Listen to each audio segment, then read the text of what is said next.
Ilang araw bago ang hatol ng Bayan 2025, nagpaalala ang Malacanang sa publiko na maging mapanuri lalo na sa mga nakikinang fake news online. Ayon kay PCO Undersecretary at Palace Press Officer Attorney Claire Castro, asahan na ang pagkalat ng maling impormasyon o balita ngayong nalalapit ang eleksyon.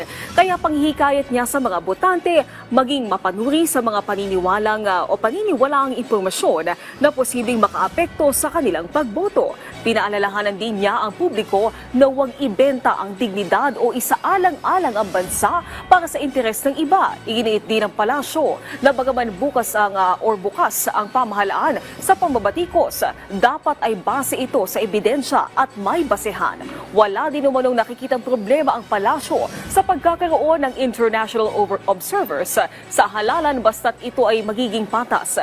Tiniyak din ng palasyo na handa na ang mga kinauukulang ahensya ng gobyerno para sa araw ng botohan sa Lunes.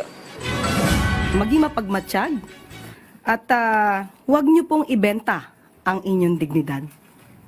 Huwag ibenta ang bansa sa ibang mga bansa na maaaring may interes dito sa ating teritoryo, sa ating soberenya.